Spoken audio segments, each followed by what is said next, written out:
अस्सलामुअलैकुम। Straight talk में खुश आमदीद। आपके साथ मैं हूँ आयशा बख्श। पाकिस्तान में इस वक्त नए सूबे बनाने की तैयारियों की खबरें ज़ेरे गर्दिश हैं। अगर ये मंसूबा हकीकत इख्तियार कर गया तो ये पाकिस्तान के वफाकी ढांचे में एक बड़ी और गैर मामूली तब्दीली होगी। सूबों को तकसीम को लेकर जो तजावीज़ इस वक्त सामने आ रही हैं, इनमें एक तजवीज़ के मुताबिक पंजाब को 4 हिस्सों में तकसीम किया जा सकता है। मरकज़ी पंजाब यानी लाहौर, शिमाली पंजाब रावलपिंडी, जनूबी पंजाब मुल्तान और मगरबी पंजाब फैसलाबाद।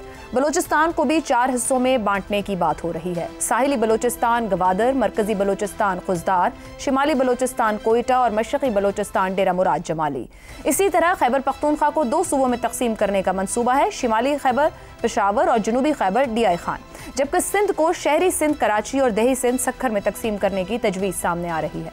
ये सवाल अपनी जगह मौजूद है कि क्या वाकई इतनी बड़ी इंतज़ामी तब्दीली मुमकिन भी है।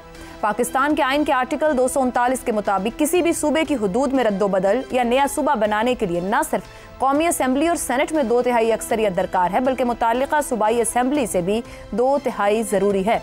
यानी अगर पंजाब को तकसीम करना हो तो पंजाब असम्बली को भी 2/3 अक्सरियत से इसकी मंजूरी देना होगी। यही शर्त बाकी सूबों पर भी लागू होगी। नए सूबे बनाना महज सियासी ऐलान या तजवीज़ से मुमकिन नहीं है। पाकिस्तान की सरजमीन पर सदियों पुरानी सकाफती, लिसानी और नस्ली शनाख्तें मौजूद हैं जो विफाक को एक गुलदस्ते की तरह खूबसूरत बनाती हैं। भारत की मिसाल हमारे सामने है। वहाँ आज़ादी के बाद मुख्तलिफ कौमियतों और ज़बानों की बुनियाद पर सूबे बनाए गए, मगर ये सब आसान नहीं था। 1956 में पहली लिसानी रियासत आंध्र प्रदेश बनी, फिर बम्बई को तकसीम करके गुजरात और महाराष्ट्र बनाए गए। पंजाब को तकसीम करके हरियाणा और चंडीगढ़ अलग होते हैं। आसाम को कई हिस्सों में बांटकर नागालैंड, मेघालय, मिजोरम और अरुणाचल प्रदेश तश्कील पाए। सन 2036 में छत्तीसगढ़, 2000 में छत्तीसगढ़ और झारखंड और उत्तराखंड बनाए गए, जबकि 2014 में तेलंगाना वजूद में आया। इन सब तब्दीलियों के पीछे अवामी दबाव, लिसानी शनाख्त और सियासी समझौते कार फरमा थे, और अक्सर ये अमल मुजाहिमत और तनाज़ात के साथ मुकम्मल हुआ। यूँ पाकिस्तान में सूबों की नई तकसीम के इम्कानात पर बात ज़रूर हो रही है, मगर अमली तौर पर क्या ये आसान होगा? आइनी तकाज़े, सूबाई खुद मुख्तारी, अवामी शनाख्त और सियासी मुजाहिमत वो अमाविल हैं जो इस अमल को कठिन बना सकते हैं। मगर इसके बावजूद ये सवाल अपनी जगह मौजूद है कि अगर मुल्की हालात नए सूबों का तकाजा कर रहे हैं तो क्या मामले पर ठोस होमवर्क शुरू नहीं कर देना चाहिए? इसी पर पैनल के साथ गुफ्तगू रहेगी। पैनल में हमारे साथ हैं हसन निसार, रजा रूमी, शहजाद चौधरी और हमाद गजनवी साहब। आप सभी के लिए प्रोग्राम का सवाल। नए सूबों की तश्कील की गूंज वजह क्या है? बहस बराए बहस, वक्त की ज़रूरत, सियासी ताकत का खेल या अवामी ख्वाहिश? शहजाद चौधरी साहब, हर कुछ अरसे बाद ये आवाज़ ज़रूर सुनने को मिलती है। अगर हम पीछे सालों को जाना शुरू करें या पिछली दहाइयों का सफ़र तय करें तो आपकी राय में नए सूबे बनाने से अवामी मसाइल हल होंगे, नई अशराफिया वजूद में आएगी, और ऊपर कुछ ऑप्शन हमने सामने रखे, आप देख क्या रहे हैं इस पूरी सिचुएशन को? अच्छा, देखिए, मैं तो इस पे खैर इसका दाई हूँ, बहुत पुराना और बहुत अरसे से लिख रहा हूँ इन चीज़ों के ऊपर, और इसके ऊपर ख़ास तौर पर कि पाकिस्तान को नए सूबों की ज़रूरत है, और इसको कम, लेकिन उसको उस वक्त शायद इसलिए नज़रअंदाज किया जाता रहा क्योंकि शायद ये कि मिलिट्री मैन की सोच थी या फौज का नज़रिया था जो मैं पेडल कर रहा था। आज तक मैंने ये काम नहीं किया, लेकिन बहरहाल मेरे बारे में शायद कुछ लोग ये सोचते हो। लेकिन आज खुद से ये बातें शुरू हो गई दोबारा से। वक्त क्या क्या वजह क्या है? 3.5 करोड़ का मुल्क आज 25 करोड़ का मुल्क है। जब ये वजूद में आया था 3.5 करोड़ का हिस्सा था ये वाला मगरबी पाकिस्तान का, और उसके बाद ये 25 करोड़ पे जा पहुंचा है। अच्छा, अब अगर ये आबादी का जो बढ़ाव है, अगर ये आपको समझ नहीं आती, मजबूर नहीं करता देखने पे, देखिए हमारे यहाँ सोच क्या है। हमारे यहाँ सोच ये है कि जब हर में मिसाल के तौर पे एक ऑस्मोसिस प्लांट या पानी की सफाई का फिल्ट्रेशन प्लांट लगता है तो बिलावल भुट्टो तकरीर करते, वहां पे जाके तस्वीर खिंचवाते हैं उसके साथ कि हमने पानी का निज़ाम कितना तर के अंदर, उसको वहां पे हमने फिल्ट्रेशन प्लांट लगा दिया। इनका वहां पर ना जाना जुर्म था, वहां पे जाना कोई बड़ी सताइश की बात नहीं है, ये इनकी जिम्मेदारी थी। ये थर को पीछे नहीं रहना चाहिए था, और मैं थर की बात कर रहा हूँ, थर तो फिर शायद अभी बेहतर हो गया। और बाकी जगहों पे अंदरूनी सिंध, बलूचिस्तान चले जाइए, कितने बड़े बड़े हादसात नहीं होते।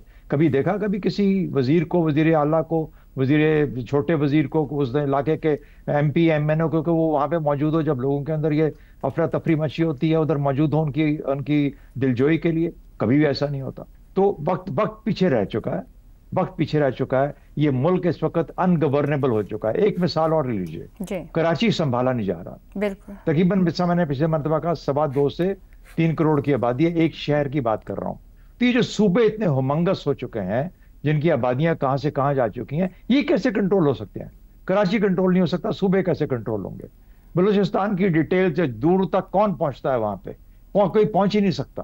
पंजाब का जो हाल है, डेरा गाजी खान के अंदर बस चलती है, वजीर आला साहिबा जाके तस्वीर खिंचवाती हैं वहां पे कि हम बसें चलाएंगे। अरे भाई, ये आपको 50-30 साल पहले, 40 साल पहले चलानी चाहिए थी, क्यों नहीं चलाएंगी बसें वहां पे? और तस्वीर खिंचवाने की वजह, ये तो आपकी जिम्मेदारी है, ये फर्ज है। आप ऐसा करते हो जैसे एहसान कर रहे हो। Ehsaan, when you don't go, it's a failure. The success is to be able to reach there and do whatever जो आपकी जरूरत है करने के लिए। दूसरी बात, ये कन्फेडरेशन का जो मंजर है, ये कन्फेडरेशन बनती जा रही है, बन गई है। ये हम फेडरेशन झूठ बोलते हैं कि अपने आप से फेडरेशन। आज जो आपका वफाक है, ये सूबों पे डिपेंडेंट है कि सूबे उसके साथ जुड़े रहे। जिस सूबे ने फैसला कर लिया कि अच्छा नहीं, मैं इसके हमारे साथ नहीं रहना, कुछ भी नहीं कर सकते, ये कुछ भी नहीं कर सकते। ये तो अपने वसाइल के लिए सूबों से बैठे हैं, एनएफसी की वजह से आज उनकी मिन्नतें कर रहे हैं। एक एनएफसी का निज़ाम कमेटी बनाते हैं जिसके तहत हम दोबारा से जरा थोड़ी सी वफाक के अंदर कोई ऐसी एबिलिटी लेके आए कि वफाक अपना काम कर सके। 3, अगर आप ज्यादा सूबे बनाएंगे जिस तरीके से बाकी दुनिया में हुआ, स्विट्जरलैंड की मिसाल ले लीजिए, कितनी कैंटन्स हैं, छोटा सा मुल्क, 35 के पता नहीं 37, 37 या कितनी कैंटन्स, ये जो सूबे जिन्हें कहते हैं। सिमिलरली आपने भारत की मिसाल दी, टूट गया भारत, तो खुदा का वास्ता है अपने आप ही सोच को, होगा क्या?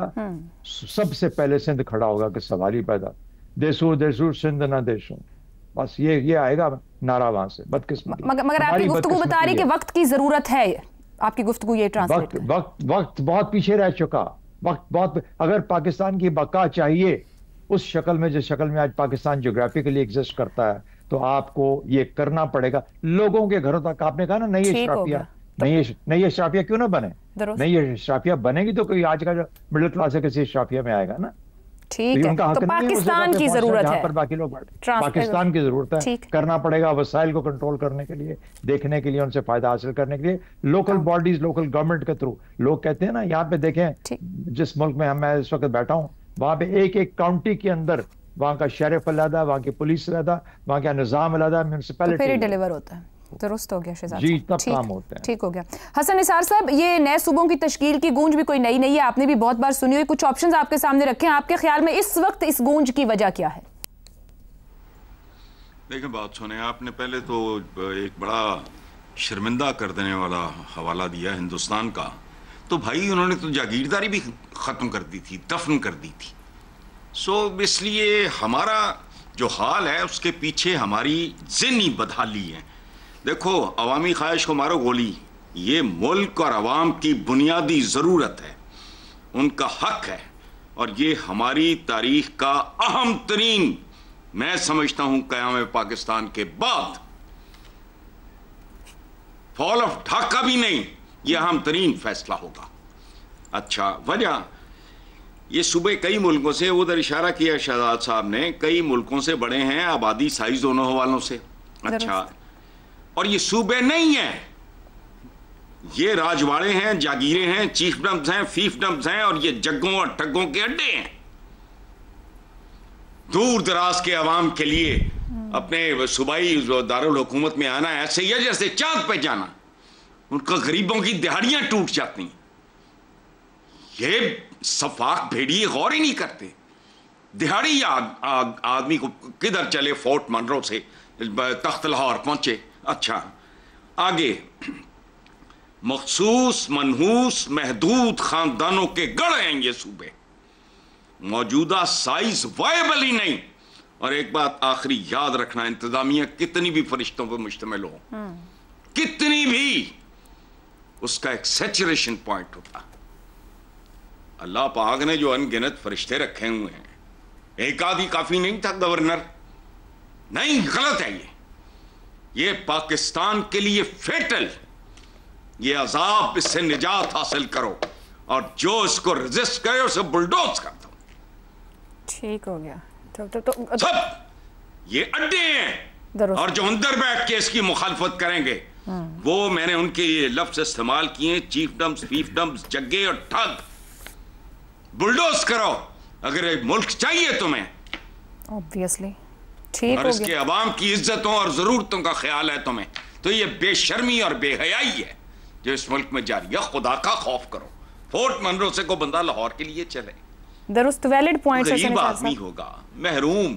हाँ जी, बिल्कुल चलें। बिल्कुल ठीक। हसन निसार साहब और शहजाद साहब ने जो बात की वो यहीं आकर खत्म होती है कि मुल्क की बका के लिए पाकिस्तान को इस वक्त जरूरत है, अवाम को जरूरत है कि उनके वसाइल उनको डिलीवर हो। मगर रजा रूमी साहब ऊपर एक भारत का हवाला भी दिया, कहीं भी सूबे बनते हैं तो पीछे कोई ना कोई अवामी तहरीक, अवाम की ख्वाहिश, ज़रूरत, यहाँ चंद एक बार आवाज़ें तो ज़रूर उठी हैं। अगर हम साहिब मुल्क की बात करें तो मजबूत तहरीकें उनको नताइज दे पाई। पाकिस्तान में मुतालबात हैं, कोई तहरीक नहीं जिसको सियासी कामयाबी मिलती हो। आपके ख्याल में इस वक्त पे नए सूबों का क़याम अवामी ख्वाहिश कहलाएगा, ये ज़रूरत ही है, और ये क्या आसान प्रोसेस रहेगा? आयशा, ये बहुत एक दकीक और पेचीदा मसला है, और उसकी वजह यह है कि जहां तक एक स्टेटस को बदलने की जरूरत है उसे तो कोई इनकार नहीं कर सकता। जैसे भी कहा गया कि सूबे हो या मकामी हुकूमतों का क़याम हो या अवाम और रियासत के दरमियान जो फासले मौजूद हैं मौजूदा इंतज़ाम में, वो अनसस्टेनेबल हो चुके हैं। और पाकिस्तान की गवर्नेंस का जो सबसे बड़ा क्राइसिस इस वक्त यही है कि लोग जो है वो बिल्कुल डिस्टेंट हैं सूबाई जिसे कहना चाहिए हुकूमतों से, और मकामी तौर के ऊपर उनके पास कोई एक्सेस नहीं है या बहुत कम एक्सेस है। और उसी वजह से इस वक्त हम देख रहे हैं कि एक बहुत बड़ा क्राइसिस जो है वो जन्म ले चुका है कई दहाइयों से एक्चुअली। इसलिए इसकी तब्दीली की तो जरूरत है, लेकिन क्या ये तब्दीली जो है नए सूबों के कयाम से होगी या ये मकामी हुकूमतों को एम्पावर करने से होगी, ये एक ऐसी चीज है जिसके ऊपर डिबेट लाजिम है। मगर यहाँ पर एक तारीख भी है पाकिस्तान में वफाक और सूबों के दरमियान तल्खियों की, गलत फहमियों की और शकूक व शुबहात की। पाकिस्तान की अगर तारीख देखें तो उसमें फेडरलिज्म एक थीम ऐसी है कि जहां पर मरकजी रियासत ने और या कम से कम सूबों ने मरकजी रियासत को देखा कि वो उनके हकूक उनको नहीं दे रहा जायज। आज बलूचिस्तान में क्या शोरिश का एक सबब क्या है? यही है ना कि वो समझते हैं लोग कि जी इस्लामाबाद उनको कंट्रोल कर रहा है या उनका जो ड्यू है उनको नहीं दे रहा। या इसी तरह किसी हद तक सिंध में भी ऐसे जज्बात और ख्यालात पाए जाते हैं। इसी तरह खैबर पख्तूनख्वा में भी मरकजी हुकूमत के खिलाफ पॉलिसीज हैं। हमने अपना आधा मुल्क गवाया क्योंकि हमारे बंगाली भाई बहन कहते थे। साहब, जिस हिसाब से आप शामिल कर रहे हैं, फिर पंजाब के, जनूबी पंजाब के लोगों को भी कंसिडर करें। वो भी कहते हैं कि सब कुछ लाहौर तक महदूद रहता है, तो ये नहीं है कि पंजाब में सब लोगों को सब कुछ अवेलेबल या मुयसर हो रहा होगा। जो इंतजामी मसाइल या डिलीवर ना होने के मसाइल और वसाइल का गलत इस्तेमाल है वो तकरीबन सभी सूबों में एक जैसा है। जी, तकरीबन साउथ पंजाब का आप जिक्र बिल्कुल कर सकते हैं, लेकिन आप उसमें देखें ना कि सियासी पार्टियों का रोल देखें कि तकरीबन हर सियासी पार्टी ने वादा किया एक जनूबी पंजाब के सूबा बनाने का। पीपीपी ने पहले इसको स्टार्ट किया, फिर पीटीआई ने भी उसका नारा लगाया 2018 में, और वो सारे मंसूबे हवा हो गए। अब सवाल ये पैदा होता है कि इसको किस तरह से आप करेंगे, क्योंकि एक जो मरकज और सूबों के दरमियान एक जिसे कहना चाहिए जब तक एक फजा नहीं होगी ट्रस्ट की और मिलकर इस मामले को ठीक करने की, उस वक्त तक ये इस मसले को शक की निगाह से देखा जाएगा। अभी भी आप देखें जो डिबेट हो रही है, एक तरफ तो एक एफिशिएंसी की डिबेट है और मैं तो खुद समझता हूं कि सूबे ज्यादा होने चाहिए और ये मामला बदलना चाहिए, मगर दूसरी जानिब जो आवाजें उठ रही हैं वहां पर बहुत ज्यादा शुकूक व शुबहात का इजहार किया जा रहा है। वो कह रहे हैं इसके पीछे क्या मकसद है, इसके पीछे क्या कहानी है, क्या चाहते हैं मरकजी हुकूमत। तो ये आयशा, ये तल्ख हकायक है हमारी तारीख के। सर, मरकजी हुकूमत में भी सियासी लोग बैठे हैं, सूबों में भी सियासी लोग बैठे हैं। सिंसेरिटी से पाकिस्तान और उसके अवाम के लिए सोचा जा सकता है या पॉलिटिक्स का शिकार होगा ये मामला? देखिए, बिल्कुल पॉलिटिक्स का शिकार ये मामला होगा। सिंध में तो सबसे ज्यादा, खुद शहजाद साहब ने कह दिया, वहां पे तो सबसे ज्यादा, जब आप कराची को सिंध से अलग करने की बात करेंगे तो सिंधी पूरी जो नेशनलिज्म की बुनियाद है उसमें वो यही समझते हैं कि सिंध एक इकाई है ऐसी सकाफती लिसानी कि उसमें से अगर आप कराची को निकालेंगे जो कि तारीखी तौर पे सिंध का हिस्सा है तो फिर एक मसला वहां पे एक वो कनाल्स की तरह तहरीक स्टार्ट होगी। आप उसका क्या करेंगे? तो पहले आपको सियासी तौर के ऊपर इसको हैंडल करना होगा इसको डिबेट का हिस्सा बनाकर एक जिसे कहा जाए कि आप कॉन्फिडेंस बिल्डिंग मेजर्स होने चाहिए, और आने वाले दिनों में हमारी भी इस मामले पर गुफ्तगू रहेगी। हमारे साथ जो यहाँ पे रजा साहब ने छोड़ा, एक लिसानी और सकाफती मामला तो हैं हमारे अंदर, फेडरेशन पाकिस्तान है, जो तजवीज़ आई पंजाब, सिंध, खैबर पख्तूनख्वा, बलोचिस्तान को, जिसको तकसीम कर दिया जाए आपके शिमाली, वस्ती और जनूबी के अंदर। आपके ख्याल में क्या ये मुमकिनात में से एक ऑप्शन हो सकता है, उस तरफ बढ़ा जा सकता है? जी बिल्कुल हो सकता है। इस पर बहुत दफ़ा बात हुई, पहले ये मसला उभरता रहा और जिस तरह तवज्जो दिलाई गई कि मज़बूत मरकज़ या मज़बूत सूबे, ये बहस हमारे यहाँ बहुत पुरानी है। और बिलखुसूस जब मशरक़ी पाकिस्तान का हिस्सा हुआ करता था, तो ये तो सारी यानी कॉन्स्टिट्यूशन मेकिंग की राह में सबसे बड़ी रुकावट और सबसे अहम हमारा मसला था, जिसके फार्मूलाज तलाश करते करते ही हम 71 तक आ गए थे। अब इसकी गूंज जैसे हम कह रहे हैं आ रही है, ये कहाँ से आ रही है, ये मौका क्या है, ये टाइमिंग क्या है, ये तो एक चले अलहदा बहस हुई। बुनियादी बात क्या है? बुनियादी बात यह है कि हमारा एतराज़, सब दोस्त ये कहते हैं कि ये गवर्नेंस का मसला है और ये गवर्नेबल नहीं रहे सूबे, ये बहुत बड़े हो गए हैं और इनमें इंतज़ामी तौर पर अब ये इनमें वो लचक मौजूद नहीं है जिससे ये सब लोगों तक इसके समरात पहुँच सके। अच्छा जी, ठीक हो गई ये बात, तो साइलिन आते हैं कहीं से और जिस तरह मिसालें दी गई। अब बात यह है कि हम 18वीं तरमीम जब हमने की थी, तो हमने बुनियादी बात ये की थी कि हम इख्तियारात मरकज़ से सफ़र शुरू हो गया, अब ये सूबों की तरफ आ रहे हैं, अब ये सूबों से आगे जाएंगे और देखिएगा किस तरह ज़िले की सतह पर चले जाएंगे। उसका हिस्सा था उस तरमीम का। तो सूबों ने नाकाम किया उस प्रोसेस को, सूबों ने नाकाम किया। अब आप ये भी आवाज़ें सुनते हैं कि ये सारे इख्तियारात जो हैं 18वीं तरमीम के रद्द में कुछ चीज़ें वापस की जाएं मरकज़ को। तो आपने किस समत पे जाना है, पहले ये तय कर लीजिए। आप ये दोबारा कुछ इख्तियारात मरकज़ की तरफ ले जाना चाहते हैं या नीचे सूबों की तरफ ले जाना चाहते हैं? अच्छा, दुनिया में जब हम देखते हैं ना मिसालें, हमारे दोस्त बैठे भी हुए हैं उन मुल्कों में, वहाँ पर सूबा जो है बहुत बड़ा है, लेकिन उन्होंने इख्तियारात को निचली सतह पर मुंतकिल कर दिया अपने बोरोज़ में, अपनी काउंटीज़ में। तो ये तो तरीका मौजूद है। हम दोबारा एक नए सिरे से ये बात क्यों शुरू? उत्तर प्रदेश जो है उसकी 20 करोड़ आबादी है, तो वो तो बड़ा अच्छा सूबा चल रहा है वहाँ पर। इस तरह बहुत सी जगह हैं फेडरेशंस में जिनकी मिसाल दी जा सकती है। तो हम सूबों के मुखालिफ नहीं हैं। आप सूबे, ये डिबेट है जिसको दोबारा आप शुरू करना चाहते हैं तो ज़रूर कीजिए। आपने तो इशारा किया कि 2/3 अक्सरियत चाहिए असेंबली में, सूबाई और मरकज़ में भी चाहिए, तो इस पर डिबेट होगी ना। तो आप इसकी लिसानी बुनियाद पर तश्कील चाहते हैं, मज़हब की बुनियाद पर, नस्ल रंग क्या है, ये पूरा आप इस पर गुफ्तगू करते चले जाइए। हमारे साहब कतई कलामी की माजरत, आपने कहा कि मरकज़ से सूबों और अब सूबों से मरकज़, मतलब कॉन्फ्लिक्ट तो ये ना कि कौन अवाम के लिए तो कोई नहीं सोच रहा, फिर अवाम की फलाह बहबूद कहाँ पे है? असल में तो आइन के मुताबिक अवाम की फलाह बहबूद के मुताबिक इख्तियारात का इस्तेमाल होना है। आप क्या देखें ना, अब तशखीस क्या है, बिल्कुल दुरुस्त तशखीस है कि ये अनगवर्नेबल, बहुत बड़े हो गए सूबे। अच्छा ठीक है, तो अब इसके इख्तियारात को निचली सतह पर लेकर जाना चाहिए, ये है ना मरकजी ख्याल। तो इसके लिए या तो हमने पहले अपना एक ये जो लोकल बॉडीज़ के निज़ाम है इनको इंतहाई मजबूत बनाकर देख लिया हो और हम कह रहे हो कि यार अब भी हमारा मसला हल नहीं हो रहा, लिहाजा हम ये चाहते हैं कि अब, ऐसी तो कोई बात हुई नहीं है। इख्तियारात तो नीचे गए ही नहीं, इख्तियारात तो मुर्तकिज़ हैं। और हम अगर जिस तरह हसन साहब कह भी रहे थे कि ये राजवाड़े हैं, तो हमें तो ये अंदेशा है कि जिस तरह ये नीचे जाता जाएगा ये राजवाड़े ही बनते चले जाएंगे। ये और भी तो अंदेशे हमारे इसमें, लेकिन बहरहाल हम इस पे कोई फतवा नहीं देते। नहीं, इस पे बात कीजिए, बात होनी चाहिए और बहुत ज्यादा होनी चाहिए और पकड़ी जानी चाहिए। जिस तरह हमाद साहब ने जिक्र किया लोकल बॉडीज का, वो क्यों नहीं डिलीवर कर पाए, वो क्यों नहीं एफिशिएंट हो पाए। नाकामियों से शुरू कर फिर तजावीज की तरफ जाया जाए कि क्या बेहतर हो सकता है जो सबके लिए एक क्रॉस द बोर्ड काम करे। एक ब्रेक लेते हैं, ब्रेक से वापस आएंगे तो बात करेंगे पाकिस्तान बांग्लादेश बढ़ती कुर्बतों पर।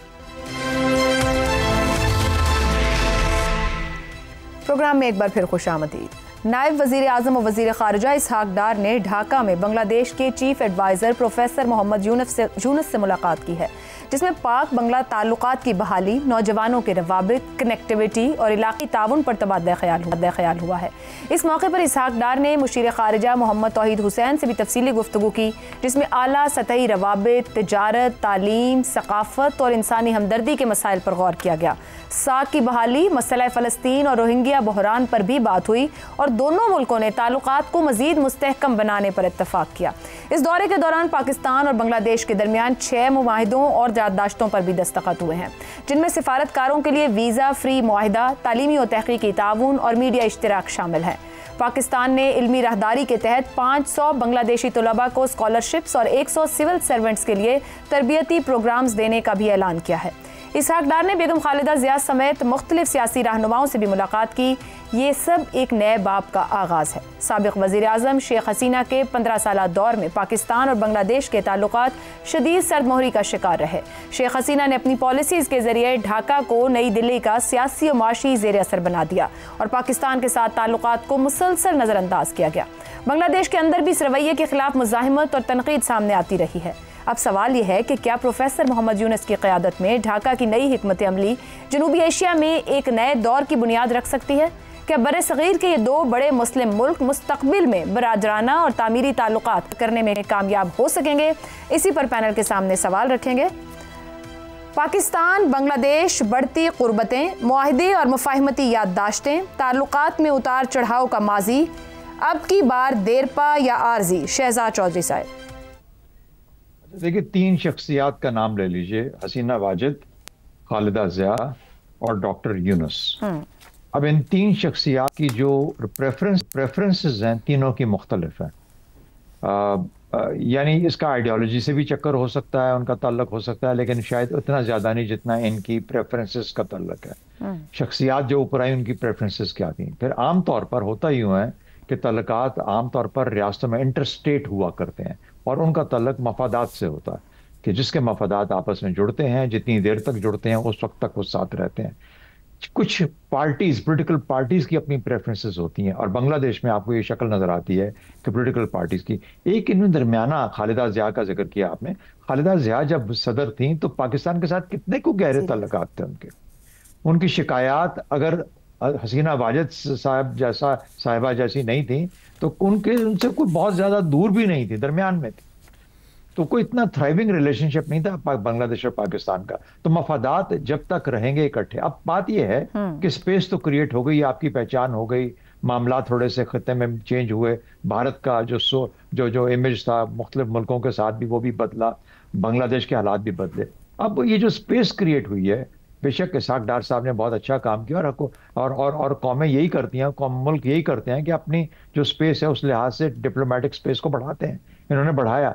अब हम इसको फिल किसे अफजाइश की जरूरत होती है ना। अब तल्लुक तो कायम हो गया, इस तल्लुक को कायम रखना घरों के अंदर भी आपको जरूरत होती है, बच्चों और वालिदैन के बीच में और मियाँ बीवी के बीच में, इस हर रिश्ते की अफजाइश की जरूरत होती है। इस अफजाइश के लिए मुल्कों के बीच में क्या जरूरत, हम कैसे फिल इन कैसे करेंगे, हमारे पास क्या चीज है जो हम उनको दे सकते हैं? क्या पाकिस्तान के पास कुछ है जो हम बांग्लादेश को दे सकते हैं जिसकी बुनियाद पे बांग्लादेश हमसे बंधा रहेगा? और अगर कोई नहीं है, चाहे वो माशी, खास तौर पर माशी, क्योंकि उसी की बुनियाद है आज की दुनिया के अंदर तल्लुकात। और नहीं तो अब हम यही करेंगे कि अच्छा 100 बंदे हमारे पास भेज दें, हम ट्रेन कर देंगे। किससे ट्रेन करेंगे? उस ब्यूरोक्रेसी को जिसको आप खुद बुरा भला कह रहे हैं दुनिया अपने मुल्क के अंदर। तो दुनिया भी जानती है कि आपकी ब्यूरोक्रेसी का क्या हाल है, वो भी जानती है और पढ़ती है कि आप क्या कहते हैं उसके बारे में। एंड सिमिलरली अदर प्लेसेस, ठीक है, हमारे यहाँ जो इदारे हैं, जो लोग शायद किसी और मुल्क में नहीं जा सकेंगे, वो यहाँ आज भारत और पाकिस्तान के बीच में अगर हो चॉइसेस एजुकेशनल इसकी स्कॉलरशिप्स की, तो इवन बांग्लादेश के लोग भी बाहर जाके पढ़ना चाहेंगे क्योंकि यूनिवर्सिटियों की साख बेहतर है। तो मेरा मतलब कहने का यह है कि जब तक हम अपने अंदर अपनी प्रोडक्ट को बेहतर नहीं करेंगे, ये सिर्फ और सिर्फ एक मोमेंट्री एक तल्लक रहेगा और उसके बाद उसको अफजाइश के लिए, उसको बढ़ाने के लिए कोई हमारे पास हाथ में कोई ऐसी चीज नहीं होगी। तो मुझे यूं लगता है कि पाकिस्तान शायद इन तमाम ब्रेक थ्रूज के बावजूद, जो कि इसके नए एक इमेज ने, एक नई पहचान ने जो दिए हैं, शायद हम उस जगह को फिल ना कर सकें, उसको सस्टेन ना कर सकें, क्योंकि हमारे पास वो अवामिल, वो चीजें, वो प्रोडक्ट्स नहीं है जो कि हम जिनसे हम उस मुल्क को अपने साथ जोड़े रख सकते हैं। चीन का एक अमल है, चीन एक अमल है, एक चीन का, लेकिन चीन के अपने ताल्लुकात है बांग्लादेश के साथ। बांग्लादेश चीन के साथ क्लोज हुआ है। इसका ये मतलब नहीं है कि अगर वो चीन के साथ क्लोज है तो पाकिस्तान को भी चीन के साथ ताल्लुकात रखने के लिए बहुत कुछ अभी करना है और बेहतर रखना है ताकि हमारे ताल्लुकात। तो ये एक अजीब सी एक कॉम्प्लेक्स चीज होती है। एसेंशियली आपकी अपनी स्ट्रेंथ, इनर स्ट्रेंथ डिटरमिन करती है कि आपके ताल्लुकात किस तरह के। दुरुस्त। हमाद साहब, इसहाक डार साहब ने कहा कि कतर के मामला तय हो चुके, अब आगे बढ़ना है। आपको लगता है मोहम्मद यूनुस के दौर में मामला तो वाकई तय हो रहे हैं और मुस्तकबिल में ऐसे ही तय होंगे? ये जब तब्दीली हुई ना हुकूमत की, वहाँ पर हसीना पसे पर्दा चली गई, जब चली गई तो उसके बाद से हमारा बहुत ताउन हो रहा है दो मुल्कों में। ये दौरे बाद में हो रहे हैं और ताउन पहले से हो रहा है और मुख्तलिफ सतहों पर हो रहा है। और हमारी जो इदारे हैं उनका ताउन आपस में शुरू हो चुका है, एक्सचेंज हो रहा है, लोग आ रहे हैं जा रहे हैं, सब कुछ इस दौरान होता रहा है। और वो हमसे कुछ चीज़ों में रहनुमाई चाहते हैं, मदद चाहते हैं, ख़ास तौर पे जो अस्करी मामलात होते हैं उन्होंने इसका they have not minced their words, they have asked for it. और हम भी उनके साथ एक राब्ता बढ़ा रहे हैं इस मामले में। अच्छा, माजी का जो हमारा है वो एक तल्ख वाक़या है, वो एक तल्ख बाब है और उसके लिए हम जैसे इनफॉर्मली हम माजरत भी हमने की है और हम ये कहते हैं भाई दोनों तरफ से कोताहियाँ हो गई, तो इस तरह हम ज़रा मलफूफ अंदाज में गुफ्तगू करते हैं। तो अब हमारे यहाँ पर ये कोई विली ब्रांडेड तो है नहीं कि हम इस तरह, जैसे उनका एक मशहूर वाक़या है ना, he went on his knees Warsaw ghettos में और उन्होंने माजरत की थी, वो हम कहते हैं कि इसको कि आप लेट बायगॉन बी बायगॉन्स, और इसको किसी तरह दोनों तरफ ये स्पिरिट इस वक्त पाई भी जा रही है कि हम उसे भुलाकर आखिर उसके अलावा भी हमारा उनसे एक रिश्ता है, वो जैसे स्ट्रेंज ब्रदर्स का रिश्ता होता है ना, बिछड़े हुए भाइयों का, ये भी वहाँ पे बड़ी स्ट्रॉन्ग फीलिंग है जिसका मुजाहरा आपने कभी कभी क्रिकेट के मैच पर आप देखते भी हैं। तो अब यहाँ से आगे हमारा ताउन जो है, हमारा कंसर्न ये है कि ये दिफाई ताउन ज़रूर होना चाहिए लेकिन इसकी मुआशी बुनियादें रखना चाहिए और बहुत गहरी रखना चाहिए जिनमें हमारे बाहमी समरात हों।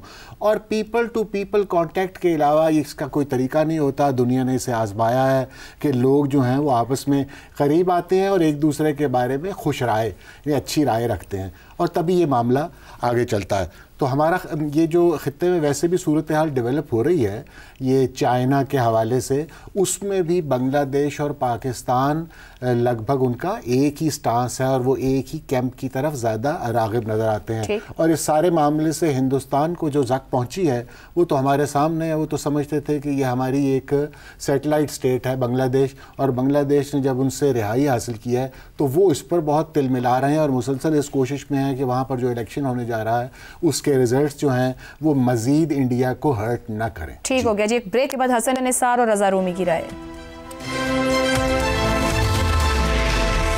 प्रोग्राम के आखिरी हिस्से में एक बार फिर खुशामदीद। हसन निसार सर, पाकिस्तान बांग्लादेश बढ़ती कुर्बतें क्या आपके ख्याल में हसीना वाजिद के बाद ढाका की सियासत में नए दौर का, नए बाब का आगाज है या आर्जी सी सूरत हाल रहेगी? मैं आशा, आपको पता है मैं लंबी बात नहीं करता, थोड़ा सा वक्त मुझे। जी। मैं जब अंडर ग्रेजुएट के तौर पे अशरों पहले पंजाब यूनिवर्सिटी न्यू कैंपस आया as an undergraduate 3rd year में, हॉस्टल नंबर 1 में हम सारे अंडर ग्रेजुएट से और लोग उसे कहते थे बच्चों का हॉस्टल। ये न्यू कैंपस नहर के किनारे, वहाँ बहुत बड़ी तादाद बंगालीज की थी चूँकि उनको ईस्ट पाकिस्तानीज को कोटा मिला था।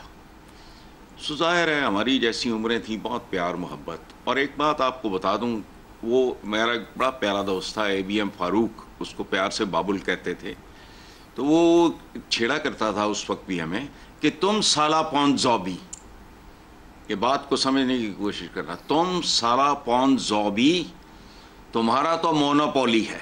ये 2 लफ्ज़ जो है ना, पौन जॉबी, वो पंजाबी जीम नहीं बोलते। अच्छा, उसके बाद जो हुआ वो आपको भी पता है, मुझे भी पता है, लेकिन याद रखना, जो वापस आया वो हॉस्टल नंबर 1 की दीवारें चूम चूम के रोता रहा। ये ज़हन में रखना, ये फर्स्ट हैंड नॉलेज दे रहा हूँ आपको। 5 साल हम इकट्ठे रहे एक हॉस्टल में, सब्जेक्ट्स अलहदा थे लेकिन। अच्छा, अब चलो आगे। मैं अक्सर सोचता हूँ कि मशरकी पाकिस्तान का बांग्लादेश बनना दरअसल ब्लेसिंग इन डिस्गाइज साबित हो सकता है। ये बड़ी अजीब बात कर रहा हूँ मैं। दोनों मुल्कों में अगर जेन्युइन लीडरशिप हो, ये बहुत मुसलमानों के लिए बहुत बड़ा अजाब है, ये होता नहीं है इनमें हो, तो इन 2 मजबूत तरक्की याफ्ता, ख़ास तौर पे हमारा जो आर्म्ड फोर्सेस वगैरह का मामला है वो तो बहुत ज़बरदस्त है। एक ही इदारा जिसकी इज्जत है, रैंकिंग है, अच्छा, वो भी तगड़े हो जाएं, दोनों मुल्क तगड़े हो जाएं, तो मोदी जैसी मेंटालिटी सैंडविच बन के रह जाएगी। जैसे चक्की के 2 पार्ट, उसके दरमियान जो आ जाए ना वो पिस जाता है। आखिरी बात मैं ये अर्ज करूंगा कि मैं बिल्कुल ज़हन में रहे, मैं इंडिया और इंडियंस का हरगिज़ बुरा नहीं चाहता। एक खास जहनीत की बात कर रहा हूं और इसी में भारत की भी बेहतरी होगी। You'll be able to concentrate, focus कर सकोगे अपने मसाइल पे और तरक्की कर सकोगे, पूरा खित्ता खुशहाल होगा। बहरहाल ठीक हो गया। रज़ा रूमी साहब, ये 15 साल सर्द ताल्लुकात रहे हैं, क्या पाकिस्तान बांग्लादेश ताल्लुकात में कहा जा सकता है वाकई बर्फ पिघल रही है?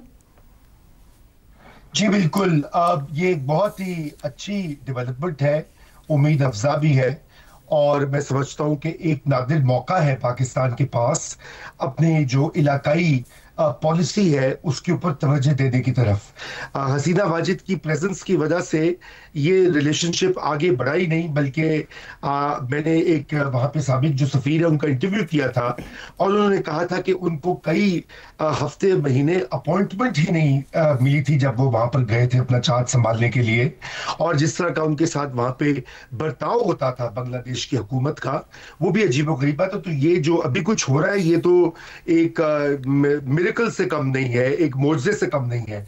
लेकिन क्या ये हमारी काविशों की वजह से हुआ है? नहीं।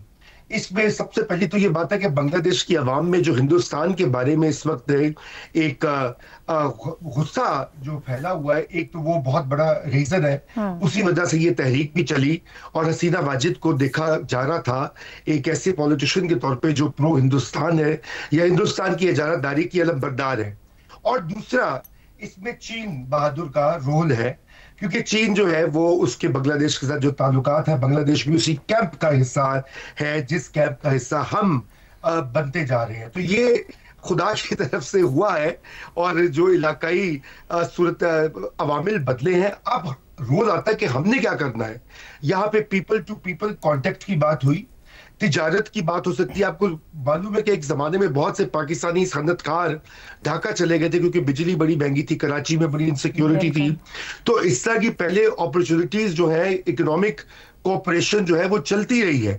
तो अब ये वक्त है कि हम ट्रेड के ऊपर जोर दें, लोगों की एक्सचेंज, और बांग्लादेश में पाकिस्तान की क्रिकेट टीम, पाकिस्तान की मौसीकी, पाकिस्तान के ड्रामे बहुत मशहूर हैं। या वहाँ की यंग जनरेशन जो है उसमें उस तरह की बिटरनेस नहीं है जो कि गालिबन पिछली जनरेशंस में थी जिन्होंने 1971 के वाकयात को देखा या उससे मुतासिर हुए। इसलिए एक बहुत बड़ी अपॉर्चुनिटी मौजूद है और इसमें सिफारतकारी भी और सियासी एक हमारी अप्रोच होनी चाहिए कि मुस्तकिल तौर के ऊपर हम अपना नया रिश्ता इस्तवार करें बांग्लादेश को। जैसे डॉक्टर साहब ने कहा कि माजी की तलखियों को भुलाकर आगे बढ़े और एक नए बाप को रकम करें। ये आयशा हमारी इस खित्ते में एक बहुत बड़ी कामयाबी हो सकती है। मसला हमारे यहाँ ये होता है कि हमारे यहाँ भी जो सिफारतकारी है, पॉलिसी साजी जो है वो बिल्कुल शॉर्ट टर्म होती है, आज की, कल सुबह की, या बस अगले 6 महीने क्या होना है। हम सोचते नहीं कि मुस्तकबिल में आज से 5 साल 10 साल बाद क्या खदोखाल होने चाहिए, जिस तरह दीगर कौमें सोचती हैं। तो ये वक्त आ चुका है कि हम भी अपनी एक नई खारजा पॉलिसी खुसूसन बांग्लादेश के साथ एक नए रिश्ते का जो है शुरुआत करें और माजी को भुलाने की कोशिश करें। हमारी सिफारतकारी और राजी हमें वो अपॉर्चुनिटी दे सकती है कि दोनों मुल्कों के ताल्लुकात को देरपा और तवील मुद्दत बनाया जा सकता है। प्रोग्राम से इतना ही, इजाजत दीजिए, अल्लाह हाफिज।